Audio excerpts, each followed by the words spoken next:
তৃতীয় ধাপের উপজেলা নির্বাচনে বড় দল বিএনপি মাঠে না থাকলেও ভোটের উত্তাপ তাতে কমেনি। তৃণমূলে বিভিন্ন ভাগে বিভক্ত আওয়ামী লীগের কর্মী সমর্থকেরা। অভিযোগ পাল্টা অভিযোগে চলছে নির্বাচনী প্রচার।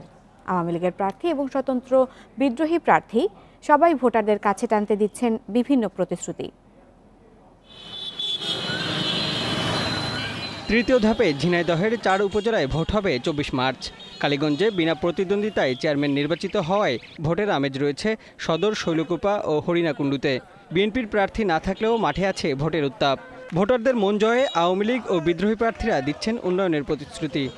উন্নয়নের যে গতিধারা এসছে, এই গতিধারা যাতে অব্যাহত থাকে, আমি এই চেষ্টা অব্যাহত রাখবো।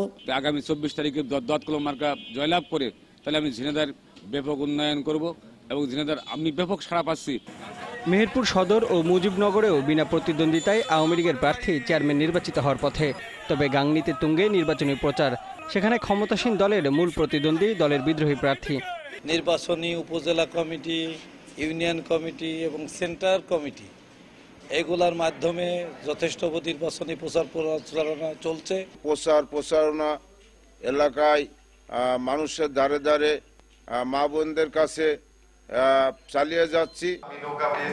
মানিকগঞ্জের সিংগাইরে আওয়ামী লীগের চেয়ারম্যান প্রার্থীর সমর্থকদের বিরুদ্ধে আচরণবিধি লঙ্ঘনের অভিযোগ এনেছেন স্বতন্ত্র প্রার্থী।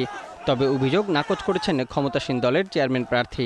তারা বিভিন্নভাবে হুমকি ধমকি দেওয়ার চেষ্টা করছে, পোস্টার ছিঁড়ছে এবং আমাদেরকে কর্মীদেরকে ভয়ভীতি প্রদর্শন করছে। সে যখন তার পরাজয়টা নিশ্চিত বুঝতে পারছে, জনগণের কাছে তার যখন কোনো সাড়া নাই, আবেদন নাই, তখন আসলে একটা অজুহাত সৃষ্টি করছে।